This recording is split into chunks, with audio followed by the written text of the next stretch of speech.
Olá, aqui é Douglas Rainho, idealizador do blog Perdido em Pensamentos. E neste Perdido em Perguntas número 15, aqui ainda no Parque do Carmo, nós iremos responder mais perguntas dos nossos leitores. Já lembrando você, se você quiser ter sua pergunta respondida, envie um e-mail para a gente lá no nosso formulário de contato ou através do e-mail contato@perdido.co, sem o M no final, tá certo? Vamos lá!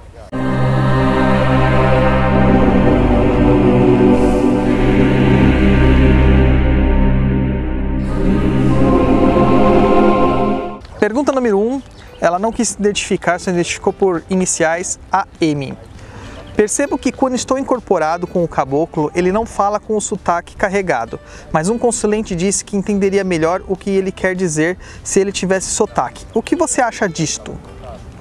AM, a questão é o seguinte, muitas vezes o sotaque da entidade ele é mais uma manifestação do médium do que da própria entidade. Nós temos que entender que a maior parte dos processos mediúnicos eles são hoje em dia conscientes. Então ele vai passar ali no limiar entre a inspiração e a intuição. O caboclo, preto velho, nem sempre ele vai precisar colocar o sotaque dele na manifestação para que ele seja entendido. O que importa de fato é a mensagem. Em alguns casos nós temos consulentes que preferem o sotaque, porque é um reforço anímico, um fetiche. Mas eu acho que você não deve se preocupar com isso, porque as entidades elas sabem o que é melhor para aquela pessoa. Justamente, às vezes, a necessidade do não ter o sotaque, de não ter o fetiche, é para trabalhar a fé da pessoa de uma forma diferente, sem que ela precise de simbologias ou recursos e ferramentas, tirando a muleta dela para que ela possa caminhar sozinha. Então, não se preocupe com a questão do sotaque. A entidade muitas vezes fala com sotaque, mas para impressionar. Essas coisas de sotaque, linguagens diferentes, aconteciam muito antigamente. Hoje em dia, isso é um pouco mais raro. Eu mesmo tenho uma manifestação mediúnica que eu diria consciente, mas o caboclo que trabalha comigo, o senhor Rompimato, ele fala comigo mentalmente e também na clara audiência sem sotaque, mas quando ele está manifestado incorporado, ele acaba falando com sotaque. É uma questão dele colocar aquilo para o consulente, porque ele sabe que o consulente vai precisar daquele sotaque. Pergunta número 2, enviada por Elisângela Montealbano. Há alguns anos eu tenho uma visão com uma caveira encapuzada. Ele não fala comigo, mas sempre que fecho os olhos em oração, quando estou muito aflita, vem essa imagem. Já aconteceu de ver à noite no quintal a capa balançando à noite. E quando fiz uma cirurgia delicada, vi também de corpo inteiro no canto do quarto. Achei que era a morte. No centro kardecista me disseram que é um amigo, mas na Umbanda nunca me explicaram direito. Quem será que é este irmão? Elisângela, de fato, não tenho como te afirmar que é essa pessoa, mas existe uma linhagem de espíritos que se manifestam de forma parecida com essa que você relata, que é a linhagem dos caveiras, seu João Caveira, seu Tata Caveira, seu Sete Caveira, seu Caveira, seu Ossos Cruzados, seu Ossada, seu Crânio e assim vários outros.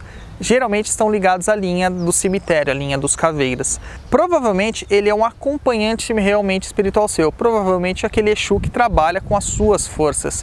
Então ele estaria ali em momentos de necessidade ou para te lembrar que existe alguém ali ao seu lado. Ele vai se manifestar de uma forma muito mais clara porque é mais fácil para espíritos mais densos se manifestarem no plano material do que espíritos mais sutis. Um caboclo, para se manifestar de forma visível para você no plano físico, iria necessitar de muita energia. E nem sempre nós temos um doador de ectoplasma para isso à disposição. Mas um Exu não precisa de tanto e ele pode se aproveitar da sua própria energia densa para se manifestar. Então é muito comum essa dúvida que você me traz, falando que viu caveiras e tudo mais, e que a pessoa relata isso e associa com a morte. Mas eu acho que você não tem que se preocupar, até porque você mandou a mensagem e está bem viva.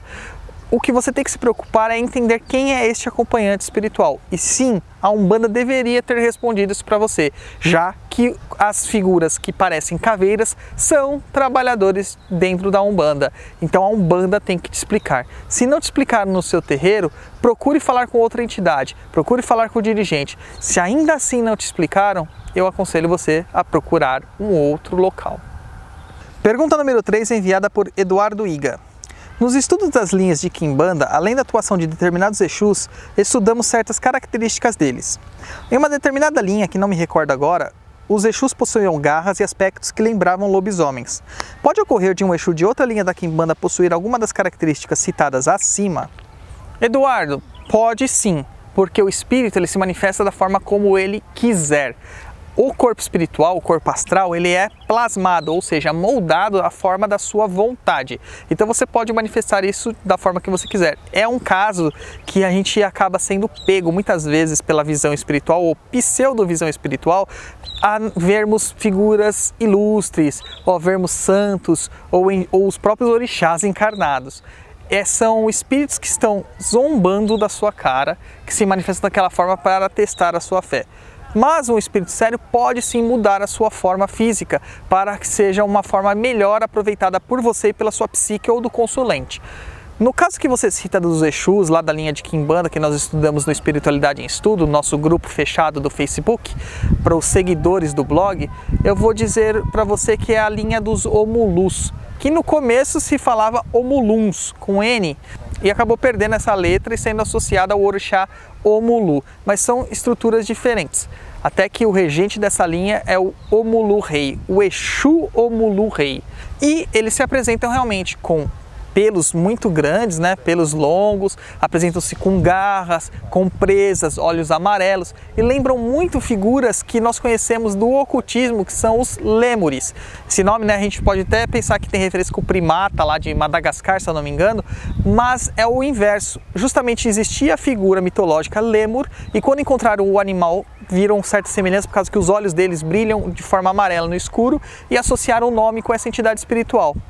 E os Omuluns são parecidos com estes elementais, com essas entidades espirituais, tá certo? Eles são Exus de extremo cuidado, cara. É muito difícil trabalhar com o Omulum, porque eles são bem primitivos e bem selvagens. O que eu recomendo é que se você vir um Exu desses, recorra ao auxílio das suas entidades de direita, para entender o porquê que aquele Exu está aparecendo para você. Pode ser que ele faça parte do grupo de trabalhadores espirituais que assessoram você? Sim, pode ser. Mas também pode não ser, pode ser alguém enviado para te causar uma perturbação espiritual, a qual eles são bem, mas muito mesmo profissionais nisso, tá certo?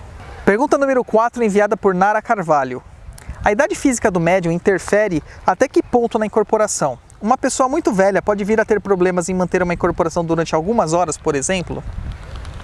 Nara, de fato, qualquer manifestação mediúnica acaba tirando um pouco do ectoplasma do médium, precisando dessa energia vital do médium. Porém, os médiums, eles são preparados para tal, eles já vêm nesta vida com uma carga extra para gastar com a sua mediunidade. Então, o que eu posso dizer para você é que interfere, mas não é preponderante, não seria necessário ter uma certa preocupação com isso. Vamos lembrar que Chico Xavier trabalhou até os 80 anos lá de forma mediúnica. Ele não incorporava, mas ele tinha diversas outras faculdades mediúnicas que também exigiam do físico dele. Então a gente tem que sempre pensar naquele lema grego, mente sã, corpo são. A gente não pode só trabalhar com a espiritualidade, nós devemos também cuidar do corpo. Por isso que eu sempre falo lá no blog sobre as terapias naturais, sobre as práticas de medicina oriental e outras coisas mais. É importante a gente saber que a gente tem que manter o nosso corpo saudável, assim como também nossa mente saudável.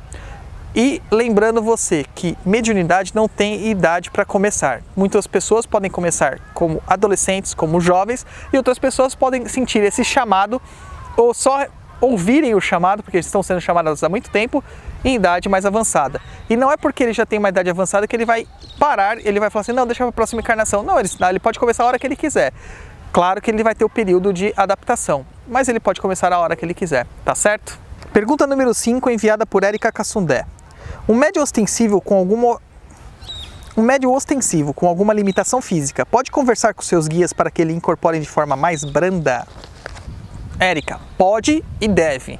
Até porque os guias sabem das limitações dos seus médiuns e eles não vão se manifestar de uma forma muito agressiva, a não ser que o médium permita que essa forma aconteça. Mas aqui nós temos sempre que lembrar da seguinte questão, animismo. Muitas vezes as formas mais firmes, as formas mais fortes de manifestação não são da entidade, são do médium. O médium está fazendo aquilo para demonstrar que tem força, que tem poder, para demonstrar que a entidade dele é diferente. Então, se a entidade está vindo mesmo mais agressiva, mais forte, como é o caso de alguns Exus e algumas pombagiras, eu recomendo que você converse com o seu mentor espiritual para que eles falem com essa entidade para que ela abrande. Mas, se é um guia de direita que está fazendo isso, eu prefiro que você faça uma reflexão. Olhe para dentro de si e veja aonde será que você precisa de que aquela manifestação seja tão forte e tão agressiva. Os esquerdos de direita, eles não precisam disso, até porque a energia deles está tão acima que eles não têm essa condição mais de força física, material, agressividade. Eles são extremamente sábios, então muitas vezes o que vai ser demonstrado não será uma força física, mas uma autoridade moral. Você vai se sentir realmente poderosa, mas através de uma autoridade moral, uma energia interna e não uma manifestação exterior, tá ok? Então este aqui foi o Perdido em Perguntas número 15. Se você também quer ter suas perguntas respondidas aqui, envie um e-mail para a gente lá pelo nosso formulário de contato no blog www.perdidoempensamentos.com ou envie o seu e-mail para contato@perdido.co sem o M no final, tá certo? Se você gostou, se inscreve no nosso canal, curta, comente, compartilhe, indique para os seus amigos, espalhe a palavra, vamos aumentar a corrente e aumentar também a visibilidade do canal, porque é importante para a gente, é importante para aqueles que também tiveram suas dúvidas respondidas. Eu agradeço muito e vejo vocês num próximo Perdido em Perguntas. Até lá!